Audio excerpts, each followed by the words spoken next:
Alright, moving on to another Patreon request, and this one comes from Tom Hibbert, who asked me to do basically a what if the DC universe came from BioShock, like a BioShock DC Elseworlds kind of thing. So yeah, here we go. But before we do, actually, as always, if you guys would like to have a Patreon request done, just hit the link below. Head on over to my Patreon, where you guys can start sending me requests for videos once you hit the 3rd tier. But other than that, yeah, let's get started with the video. So, basically this video is going to be talking about, like, how I would do, like, a DC Elseworlds versions of the BioShock characters. I mean, BioShock versions of DC characters, excuse me. So, let's get started with Superman. So, how I would do Superman in this kind of universe is that Clark's ship crash lands on Earth, but in the ocean near Rapture. And Rapture is, like, still in the stage of being built. And his ship is recovered during a scavenging team, basically a team scavenging out resources. They find the ship, they recover it, and Ryan finds the baby, and Andrew Ryan actually, like, adopts Clark and makes him his, like, adopted son. So Clark is, he's raised with the same kind of, like, morals and views of the world as Ryan does. So he's like, you know, remember, my son, you know, a man chooses, a slave obeys. And yeah, so Clark has this kind of, like, aura of superiority to him, but he still, like, idolizes his father in that regard. Even though, in a way, he's kind of failing his father, because in a way, he's acting like a slave to his own father. Which, of course, Andrew Ryan would totally be like that as a father. He's like, you disgust me, son, because you idolize me. You are a slave. Because Andrew Ryan's a cunt like that. Anyway, so that's how I would probably do Superman. Let's talk about Batman. So how I would do Batman in this BioShock universe. Batman would be something along the lines of the Waynes believed in Ryan and were some of Ryan's backers for Rapture, and like they were like the Waynes would be one of the founding members of Rapture, and would actually like give up all their shit in Gotham, like literally give up all their shit in Gotham and help like invest with Ryan in his future with Rapture, because they believe like, yeah, Rapture's totally a feasible idea. It's absolutely 100% a feasible form that we can utilize. So what happens is that they help, and they take Alfred, and like Martha gives birth to Bruce in Rapture. Like, she was pregnant with Bruce, she gives birth to Bruce in Rapture, and essentially they have Alfred there and all that. But what happens is that the Waynes are like also helping with Ryan, but also they're kind of like noticing all the problems that like this problem with the splicers, all of that stuff that in regards to like the stuff with Fontaine and all of it, and they're just like, and Ryan's just kind of like hand wavy about it.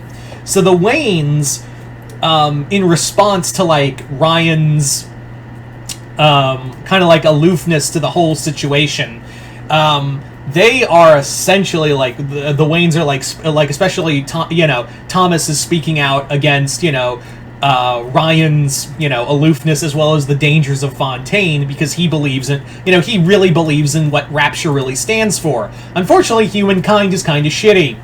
So what happens is that one night, while the Waynes are talking, the Waynes are like talking out to the people, they are like, and Bruce is there, he's 8 years old, and what happens is that Thomas and Martha are shot dead by an unknown shooter. He takes off, and Bruce is left alone there. So from there, he grows up in Rapture, an orphan, with Ryan kind of like looking over his shoulder. But Bruce always has like this thought of, did Ryan kill them, or was it Fontaine, or was it someone else? My parents made a lot of enemies in Rapture, but I am going to find out what happens and, you know, figure out what to do next. And that's how he becomes Batman.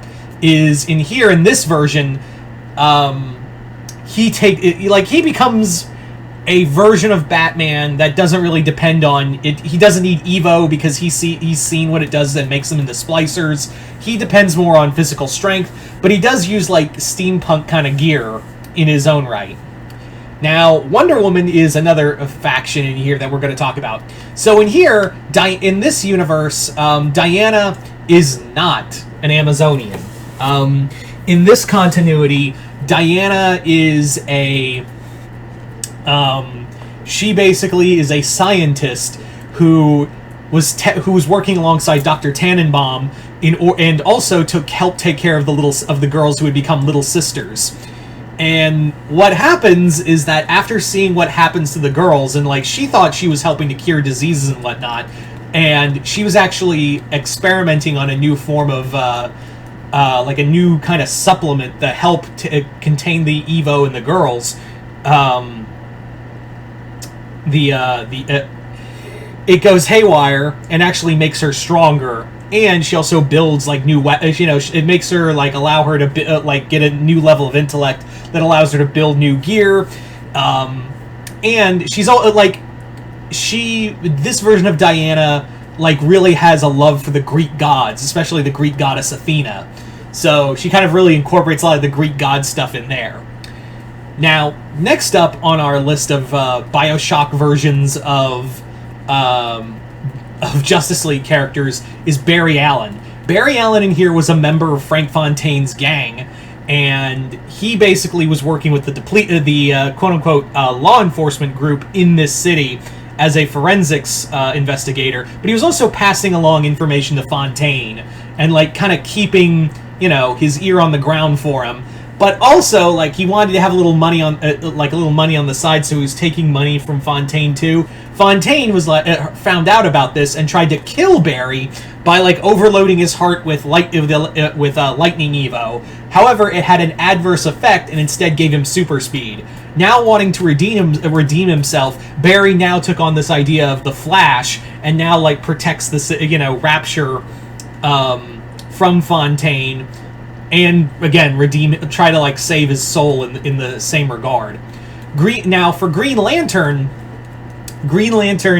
his whole thing is that Hal Jordan was a test pilot who crash landed in the ocean, and what happened was that he was found by a group of scientists who were studying this wrecked ship that they had discovered years ago and brought the research with them to Rapture, and in there was an alien corpse. The ring was experimented on, but they couldn't get to work, and the ring found its way to Hal, and now that's how Hal becomes the Green Lantern in here.